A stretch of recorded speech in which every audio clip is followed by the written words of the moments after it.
ನಾನಿವತ್ತು ಪನ್ನೀರ್ ಬಟರ್ ಮಸಾಲ ಹೇಗ್ ಮಾಡೋದು ಅಂತ ತೋರಿಸ್ತೀನಿ. ಇದು ನಮ್ಮತ್ತೆ ನನಗೋಸ್ಕರ ತುಂಬಾ ಪ್ರೀತಿಯಿಂದ ಮಾಡಿರುವಂತ ಪನ್ನೀರ್ ಬಟರ್ ಮಸಾಲ. ಫಸ್ಟು ಏನೇನ್ ಬೇಕು ಅಂದ್ರೆ ಈರುಳ್ಳಿ, ಟೊಮೆಟೊ ಹಣ್ಣು, ಶುಂಠಿ, ಬೆಳ್ಳುಳ್ಳಿ, ಹಸಿಮೆಣಸಿನಕಾಯಿ, ಗೋಡಂಬಿ.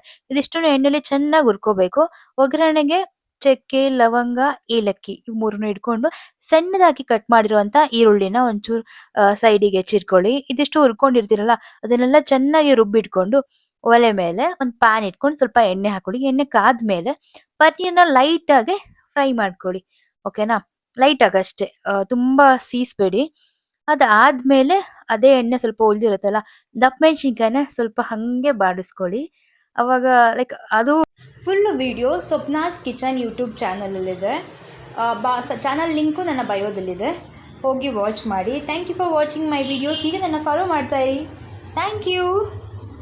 ನೋಡಿದ್ಮೇಲೆ ಇಷ್ಟ ಆದರೆ ಸಬ್ಸ್ಕ್ರೈಬ್ ಮಾಡೋದನ್ನ ಮರಿಬೇಡಿ. Thank you for watching.